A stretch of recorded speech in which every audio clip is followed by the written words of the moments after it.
আমার দিকে তাকিয়ে থেকে কোনো লাভ নেই মেম্বু।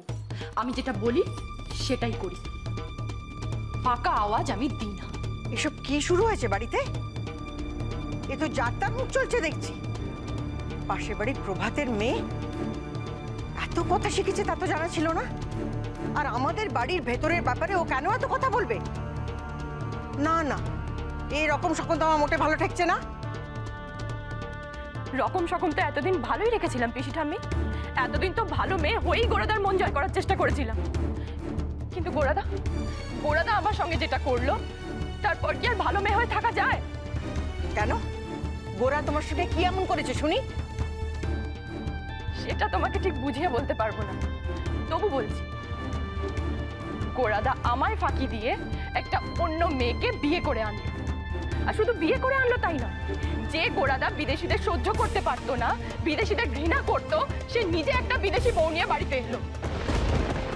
নিজের ভালোবাসার মানুষটা চোখের সামনে অন্য কারোর হয়ে যাবে, এটা মেনে নেওয়া যায়? যায় না। আমি নিজেও মেনে নিইনি জানো, নিজের সাথে হওয়া এই অন্যায়টা আমি একেবারেই মেনে নিইনি। তাই আমি ঠিক করেছি নিজের ব্যবস্থা নিজেই করব।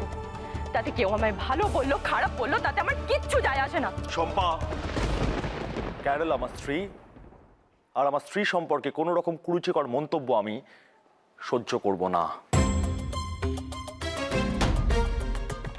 কি করবে তুমি?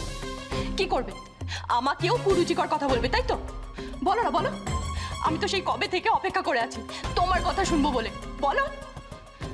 এক্ষুনি এখান থেকে বেরিয়ে যাও শম্পা।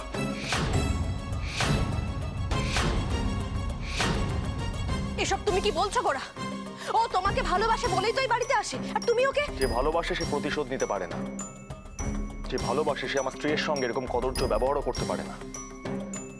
যে ভালোবাসে সে ত্যাগ করতে জানে সবার আগে। তুমি এর মর্ম কি করে বুঝবে শম্পা?